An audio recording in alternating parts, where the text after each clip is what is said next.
Women commission നമുക്കുണ്ട്. അപ്പം ഒരു പെണ്ണിന് എല്ലാ പെൺകുട്ടികളും കുടുംബമായിട്ട് എല്ലാ പെൺകുട്ടികൾക്കും എല്ലാ ആൾക്കാരും എല്ലാ കാര്യത്തിനും ഓടി നടക്കാൻ ആൾക്കാരും ഉണ്ടായിക്കൊള്ളണമെന്നില്ല. അപ്പൊ ഒരു പെണ്ണിന് എന്തെങ്കിലും ഒന്ന് സംഭവിച്ചു, ഇവൻ പാവപ്പെട്ട പെൺകുട്ടി ആയിരിക്കാം, ആ പെൺകുട്ടിക്ക് വേണ്ടിയിട്ട് സർക്കാരിൻ്റെ ഇതിൽ ഹെഡ് ചെയ്യുന്ന ഒരു കമ്മീഷൻ, അതായത് ആ പെൺകുട്ടിക്ക് എന്ത് വന്നാലും കൂടെ ഒരാളുണ്ട് എന്ന് പറയാൻ വേണ്ടിയിട്ടാണ് നമുക്കൊരു വിമൻസ് കമ്മീഷൻ ഉള്ളത്. സെയിം അതുപോലെ ഒരു മെൻസ് കമ്മീഷൻ ഉള്ളതിൽ നമുക്ക് തെറ്റൊന്നുമില്ല. എനിക്ക് എൻ്റെ നിലപാട് എനിക്ക് പറയാനുള്ള റൈറ്റ് ഉള്ള നാടാണ് എൻ്റെത്. ഈ പറയുന്ന പിന്നെ അവർക്കും അതേപോലെ പറയാം. ആശയങ്ങൾ രാഹുലിന് അതുപോലെ തന്നെ രാഹുലിന് പറയേണ്ടത് രാഹുലിന് പറയാം, ശ്രീലക്ഷ്മിക്ക് പറയേണ്ടത് പറയാം. ഇന്ന് നമ്മളോടൊപ്പമുള്ളത് ഹൈക്കോടതി അഭിഭാഷക അഡ്വക്കേറ്റ് ഫൗസിയ ഹബീബാണ്. നമസ്കാരം. നമസ്കാരം. നമ്മുടെ സുപ്രീം കോടതിയുടെ ഒരു വിധി ദാനം നൽകി പീഡിപ്പിച്ചെന്ന രീതിയിലുള്ള കേസുകളെല്ലാം പീഡന കുറ്റം നിലനിൽക്കില്ല എന്നുള്ളത്, എങ്ങനെയാണ് ഈ വിധി പ്രസ്താവത്തെ കാണുന്നത്? ഇത് ശരിക്കും സ്ത്രീ സുരക്ഷ കുറയ്ക്കില്ലേ? ബഹുമാനപ്പെട്ട സുപ്രീം കോടതി പറഞ്ഞത് എന്താണ്? ഓൾറെഡി വിവാഹിതയായിട്ടുള്ള ഒരു സ്ത്രീ, ആ സ്ത്രീയെ വിവാഹ വാഗ്ദാനം നൽകി പീഡിപ്പിച്ചു എന്നുള്ള ഒരു റേപ്പ് എന്നൊരു സെക്ഷൻ 376 അല്ലെങ്കിൽ BNS 64 and 65 നിലനിൽക്കില്ല എന്നാണ് കോടതി പറഞ്ഞത്. അത് എന്തുകൊണ്ട് നിലനിൽക്കില്ല എന്ന് പറഞ്ഞാൽ, നമ്മുടെ ഇന്ത്യൻ നിയമവ്യവസ്ഥയിൽ ഏതൊരു സ്ത്രീ ആയിക്കോട്ടെ അവർക്ക് 2 വിവാഹം കഴിക്കാനുള്ള ഒരു പ്രൊവിഷൻ നമുക്ക് നിലനിൽക്കുന്നില്ല. ഒരു പെണ്ണിന് ഒരൊറ്റ കല്യാണം കഴിക്കാൻ മാത്രമേ നിയമപരമായിട്ട് പറ്റുള്ളൂ. ഇപ്പം ഹിന്ദു ലോ ആയിക്കോട്ടെ, മുസ്ലിം ലോ ആയിക്കോട്ടെ, ക്രിസ്ത്യൻ ലോ ആയിക്കോട്ടെ, ഏതാണെങ്കിലും ഒരു മാരേജ് നിന്നുകൊണ്ട് വേറൊരു മാരേജിലേക്ക് പോകാനായിട്ടുള്ള ഒരു പ്രൊവിഷൻ നമുക്കില്ല. അതാണ് സുപ്രീം കോടതി പറഞ്ഞത്. ഓൾറെഡി മാരീഡ് ആണ് ആ വുമൺ, വേറൊരു മാരേജ് കഴിക്കാം എന്ന് പറഞ്ഞ് പ്രോമിസ് ചെയ്തത് കൊണ്ട് ഞാൻ അവരുമായിട്ട് ഒരു സെക്ഷൽ ഇന്റർകോഴ്സ് ചെയ്തു എന്ന് പറയാൻ പറ്റില്ല എന്നാണ് പറഞ്ഞത്. ഇത് 2023 തന്നെ സുപ്രീം കോടതി ഹൈക്കോടതിയൊക്കെ റിപ്പീറ്റ് ചെയ്ത് പറഞ്ഞുകൊണ്ടിരിക്കുന്ന ഒരു സംഭവമാണല്ലോ ഇത്. അപ്പൊ ഇത് ഇപ്പോ കൂടുതൽ ഇതിന്റെ ഒരു ഇമ്പോർട്ടൻസ് കൂടാൻ കാരണം ഇത്തരത്തിലുള്ള കേസുകൾ, അല്ലെങ്കിൽ ഇത്തരത്തിലുള്ള കേസുകളുടെ മറവിൽ ഒരു ദുരുപയോഗം നടക്കുന്നുള്ളത് കൊണ്ടല്ലേ? 2022 മുതൽ തന്നെ പല ഹൈക്കോടതികളും, ഇവൻ നമ്മുടെ ഹൈക്കോടതി ഉൾപ്പെടെ ഒരുപാട് തവണ ഇത് റിപ്പീറ്റഡ്ലി പറഞ്ഞിട്ടുണ്ട്.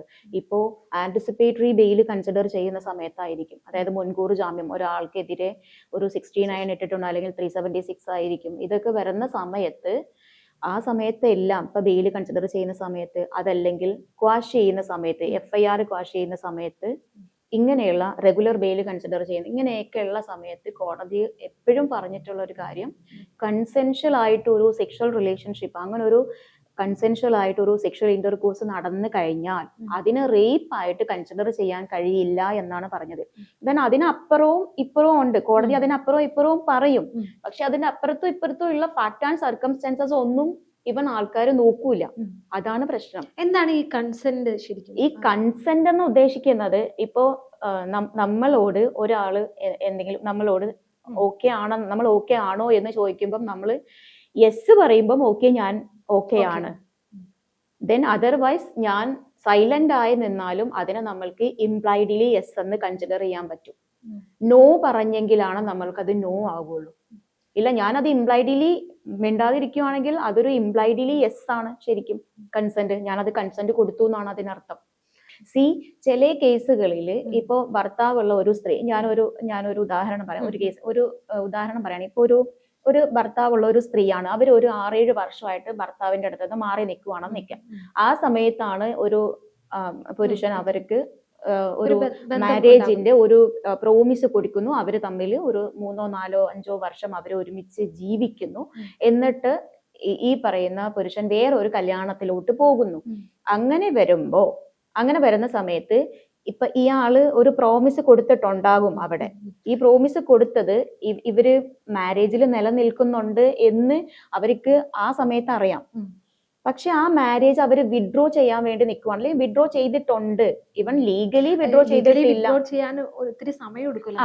ലീഗലി വിഡ്രോ ചെയ്തിട്ടില്ല എന്ന് വളരെ വ്യക്തമായിട്ട് അയാൾക്ക് അറിയാമെങ്കിൽ അവിടെ അയാൾ ഒരു പ്രോമിസ് കൊടുത്തിട്ടുണ്ട്. അങ്ങനെ വരുന്ന കേസുകളിലും ഈ കേസാണെന്നുണ്ടെങ്കിൽ അയാൾക്ക് എതിരെ ഒരു റേപ്പ് കേസ് നിലനിൽക്കും. കാരണം ഈ പറയുന്ന മാരേജ് പ്രോമിസ് അയാൾ കൊടുത്തിട്ടുണ്ട്, പിന്നീട് അയാൾ ആ മാരേജിൽ നിന്ന് അയാൾ വിഡ്രോ ചെയ്തതാണ്. ഇപ്പം ഇവൻ ആദ്യം മുതൽ തന്നെ അയാള് ഈ കേസിൽ ഇങ്ങനെയുള്ള കേസിൽ ആദ്യം മുതൽ തന്നെ അയാൾ ഒരു മാരേജിന്റെ പ്രോമിസ് ഇപ്പം കൊടുത്തത് കള്ളത്തരത്തിലായിരിക്കും.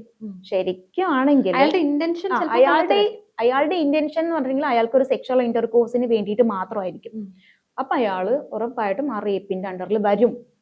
ആ പെണ്ണ് ഒരു കല്യാണം കഴിച്ചിട്ടുള്ള ഒരു പെണ്ണാണ്, ഹസ്ബൻഡിന്റെ അടുത്ത് നിന്ന് മാറി നിൽക്കുന്ന ഒരു പെണ്ണാണ് എങ്കിൽ പോലും ഇങ്ങനെയുള്ള ചില ഫാക്ട് ആൻഡ് സർക്കംസ്റ്റൻസസ് കേസുകൾ നമ്മൾ നോക്കുമ്പോൾ ഇപ്പം ഇയാൾ ആദ്യമേ തന്നെ ഇയാൾ ഒരു പ്രോമിസ് കൊടുത്തത് ഇയാൾക്കൊരു സെക്ഷൽ ഇന്റർകോഴ്സ് വേണം എന്നുള്ള ആ ഒരൊറ്റ ഇന്റൻഷനോട് കൂടിയിട്ടായിരിക്കാം അയാൾ അപ്രോച്ച് ചെയ്തിട്ടുണ്ടാവുക. അങ്ങനെയാണെങ്കിൽ ഉറപ്പായിട്ടും ഈ പറയുന്ന 376 അയാള് പണിഷ്ഡ് ആണ്. കാരണം അങ്ങനെ പോകാൻ പറ്റില്ല. അപ്പം അത് മാരേജ് കഴിഞ്ഞ സ്ത്രീയാണ് അതുകൊണ്ടാണ്, അല്ലെങ്കിൽ ഞാൻ കെട്ടിയനെ, അങ്ങനെയുള്ള ന്യായവാദങ്ങളൊന്നും കോടതിയിൽ അവർക്ക് പറയാൻ പറ്റില്ല. കാരണം ആദ്യമേ അവര് ഈ ഒരു ഇന്റൻഷൻ മാത്രമേ അവർക്ക് ഉണ്ടായിട്ടുള്ളൂ. പക്ഷെ അത് നമുക്ക് കോടതിയിൽ ബിയോണ്ട് ദ റീസണബിൾ ഡൗട്ട് തെളിയിക്കാൻ കഴിഞ്ഞിരിക്കണം. സുപ്രീം കോടതി ശരിക്കും ഇങ്ങനൊരു ഇത് വന്ന സമയത്ത് പല രീതിയിലുള്ള ചർച്ചയല്ലേ നടക്കുന്നത്. അതായത് ഇപ്പൊ വിവാഹിതയായിട്ടുള്ള സ്ത്രീകൾക്ക് ഒരിക്കലും ഇത്തരത്തിലുള്ള കേസുമായിട്ട് മുന്നോട്ട് പോകാൻ പറ്റില്ല എന്നുള്ള രീതിയിലല്ലേ. പക്ഷെ അത് അങ്ങനെയല്ലല്ലോ.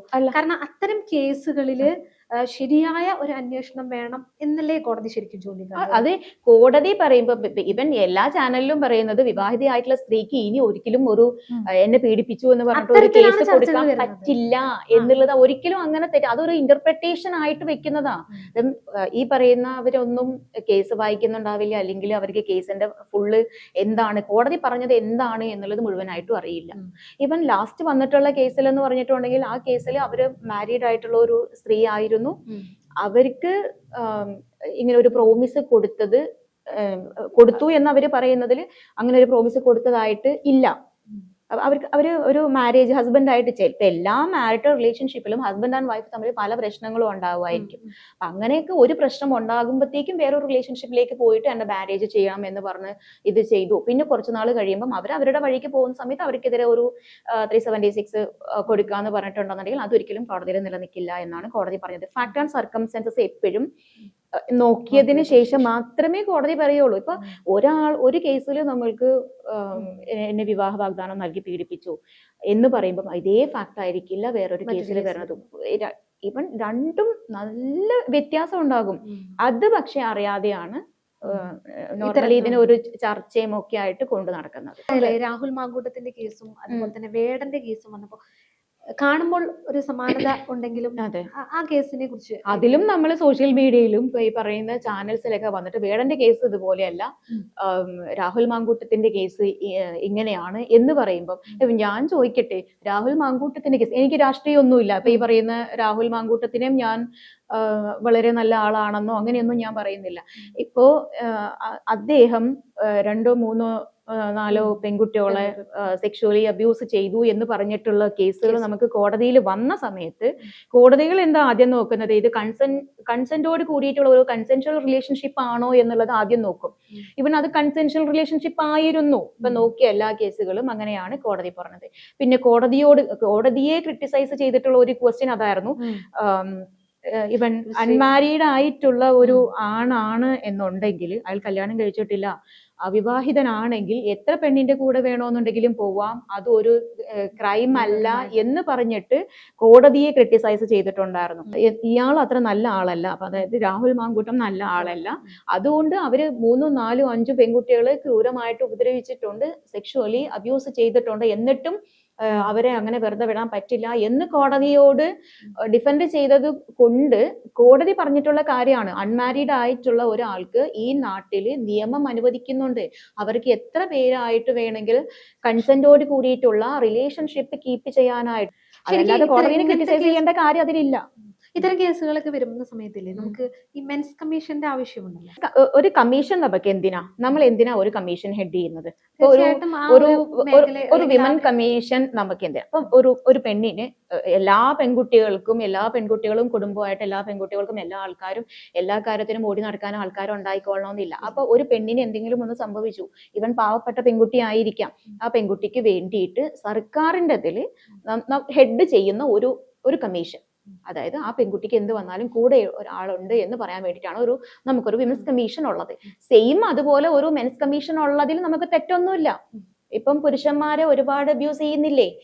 സ്ത്രീകള് ഇപ്പൊ ഈ പറഞ്ഞ പോലെ തന്നെ കൺസെന്റ് റിലേഷൻഷിപ്പിലോട്ട് പോയതിനു ശേഷം അത് കൺസെന്റ് ഇല്ലാത്തതാണെന്ന് പറഞ്ഞിട്ട് ഒരുപാട് പുരുഷന്മാരെ മാട്രിമോണിയൽ സൈറ്റ് വഴിയും അങ്ങനെ ഒരുപാട് കാര്യങ്ങൾ വെച്ചിട്ട് ഇവരെ അബ്യൂസ് ചെയ്യുന്നുണ്ട്. അപ്പൊ അങ്ങനെയുള്ള ഒരു കാര്യങ്ങൾ വരുമ്പം ഒരു മെൻസ് കമ്മീഷൻ ഹെഡ് ചെയ്യുക എന്നുള്ളത് വളരെ നല്ല കാര്യമാണ്.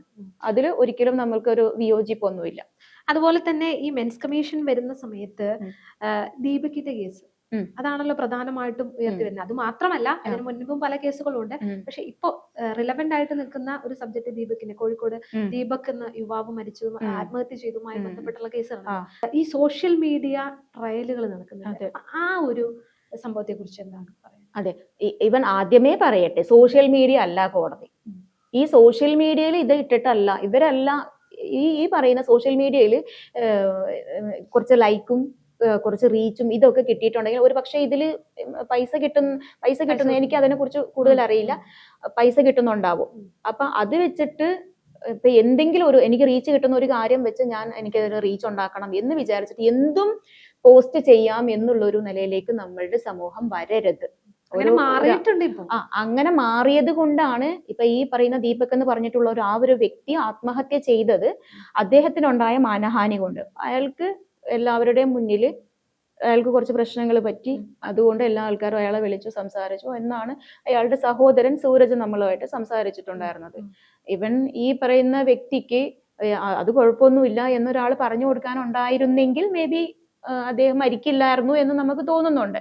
ഇപ്പൊ ഒരു പെൺകുട്ടിയെ അബ്യൂസ് ചെയ്തു, ഇപ്പം ബസ്സിലായിക്കോട്ടെ, ഇപ്പൊ എല്ലാ ആൾക്കാരും മാന്യന്മാരൊന്നുമല്ല, ബസ്സിലും പല സ്ഥലത്തും പബ്ലിക്കലി തന്നെ ആൺകുട്ടികൾ പെൺകുട്ടികളെ ഉപദ്രവിക്കുന്നുണ്ട്, അനാവശ്യമായിട്ട് പെരുമാറുന്നുണ്ട്, ഒക്കെ ഉണ്ട്.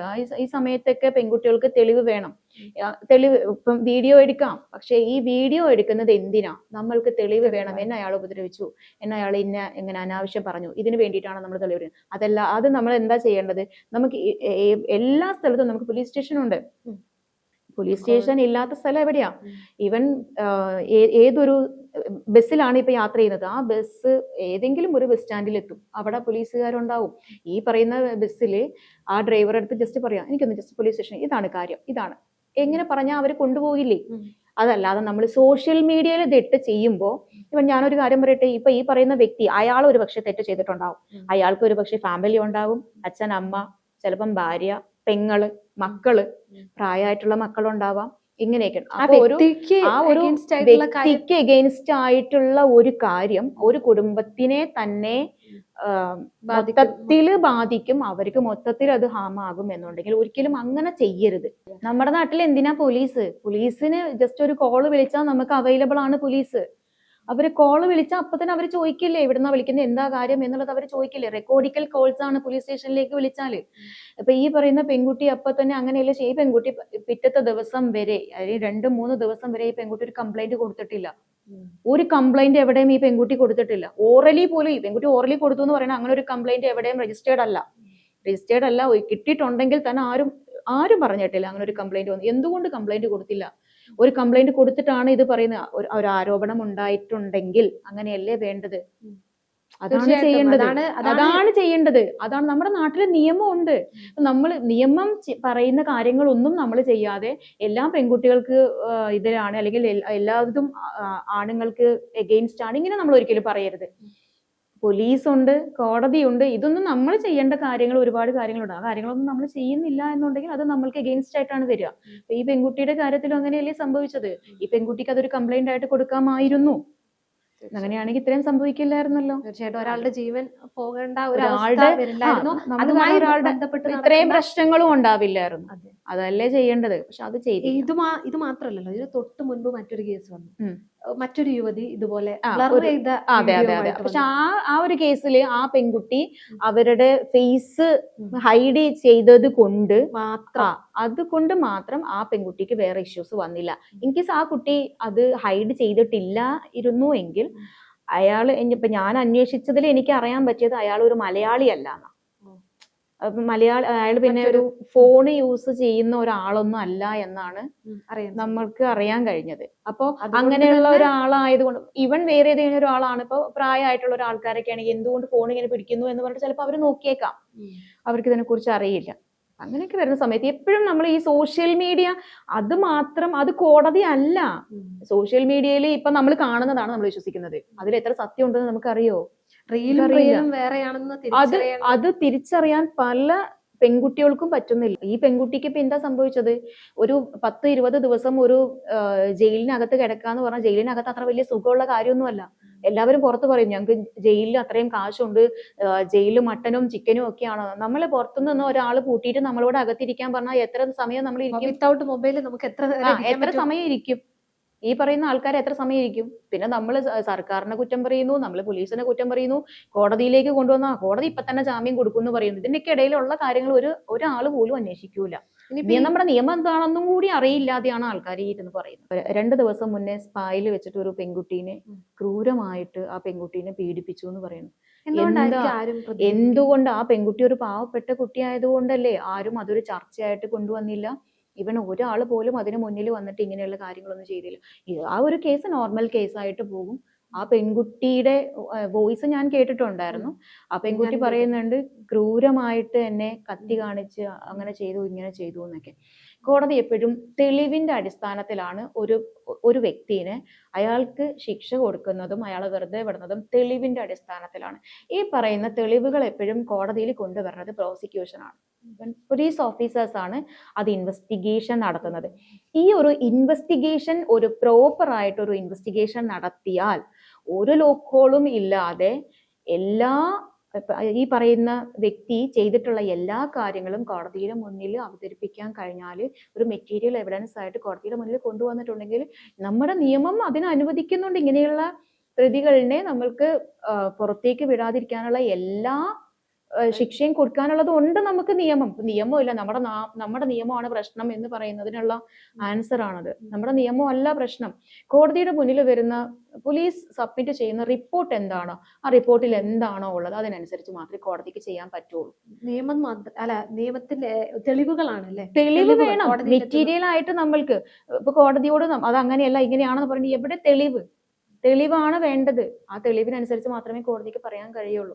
അല്ലാതെ നമ്മൾ നിയമത്തെ കുറ്റം പറഞ്ഞിട്ട് കാര്യമില്ല. നിയമം ഉണ്ട്, നമുക്ക് എഴുതിയ നിയമങ്ങൾ നമുക്കുണ്ട്. ആണിനും പെണ്ണിനും നിയമമുണ്ട്. പക്ഷെ അതിലേക്ക് എത്തുന്ന മെറ്റീരിയൽ എവിഡൻസസ്, ആ എവിഡൻസസ് നമുക്ക് എപ്പോഴും വീക്ക് ആയിട്ടുള്ള എവിഡൻസസ് ആണെങ്കിൽ ഇപ്പുറത്ത് വീക്ക് ആവരുത്. എവിഡൻസ് ഒരു തെറ്റൊരാൾ ചെയ്തിട്ടുണ്ടോ അയാൾക്ക് കൊടുക്കാനുള്ള പണിഷ്മെന്റ്, കറക്റ്റ് ആയിട്ടുള്ള ഒരു പണിഷ്മെന്റ് കൊടുക്കാനുള്ള ആ മെറ്റീരിയൽ എവിഡൻസ് നമുക്ക് കോടതിയിലോട്ട് എത്തണം. അതിന്റെ ഇടയിൽ കുറെ ഇന്റർഫറൻസ്, പൊളിറ്റിക്കൽ ആയിട്ടുള്ള ഇന്റർഫറൻസ് ആയിരിക്കാം, അല്ലെങ്കിൽ ഈ പറയുന്ന ക്രൈം ചെയ്യുന്ന ആൾക്കാർ അവര് വേറൊരാളുടെ ആളായിരിക്കും. നമ്മൾ ഈ പറയുന്ന കാപ്പ പ്രതിനെയൊക്കെ ഞാനും ബെയിലെടുത്തിട്ട് പുറത്തേക്ക് കൊണ്ടുവന്നിട്ടുണ്ട്.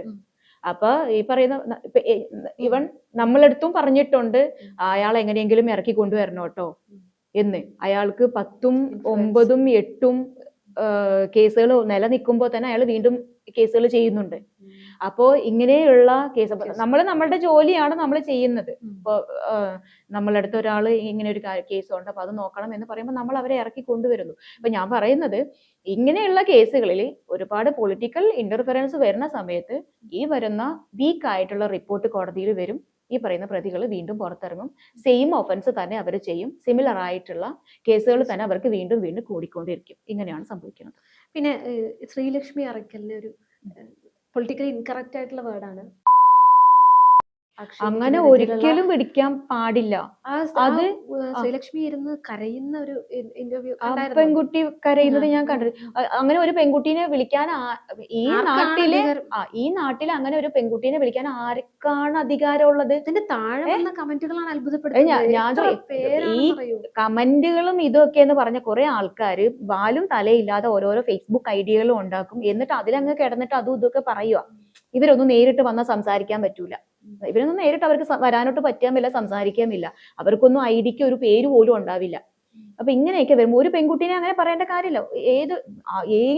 എന്ത് ക്യാരക്ടറോ ആയിക്കോട്ടെ, അവരുടെ നിലപാട് അവർ പറയുന്നുണ്ടെങ്കിൽ എന്തിനാ അവരെ ആ രീതിയിൽ പ്രൊനൗൺസ് ചെയ്യണം? എന്തിനാ അങ്ങനെ അവരെ വിളിക്കണം? ആ പെൺകുട്ടി ഒരു കേസ് കൊടുത്ത് ഈ പറയുന്ന വ്യക്തികൾക്കെതിരെ ഒരു കേസ് കൊടുത്തിട്ടുണ്ടെങ്കിൽ അവൻ അകത്ത് പോവില്ലേ? നമ്മൾക്ക് ചില നിലപാടുകളിൽ ചിലപ്പോ നമ്മൾക്ക് ആശയപരമായിട്ട് നമുക്ക് നേരിടാം. ഇപ്പൊ എന്റെ നിലപാടായിരിക്കില്ല നിങ്ങളുടേത്. അപ്പൊ എനിക്ക് എന്റെ നിലപാട് എനിക്ക് പറയാനുള്ള റൈറ്റ് ഉള്ള നാടാണ് എന്റേത്. അപ്പൊ ഈ പറയുന്ന പിന്നെ അവർക്കും അവർക്കും അതേപോലെ പറയാം. ആശയങ്ങളെ രാഹുലിന് അതുപോലെ തന്നെ രാഹുലിന് പറയേണ്ടത് രാഹുലിന് പറയാം, ശ്രീലക്ഷ്മിക്ക് പറയേണ്ടത് പറയാം, ഇപ്പൊ എനിക്ക് പറയേണ്ടത് എനിക്ക് പറയാം. ഇത് നമ്മൾക്ക് പറയാൻ പാടില്ല.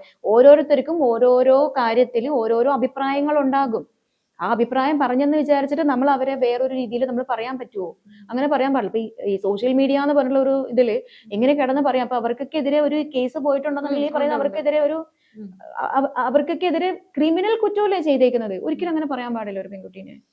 എന്തായാലും നമ്മളോട് കൂടെ ഇത്രയും നേരം ചെലവഴിച്ചതിന് വളരെ നന്ദി. Thank you.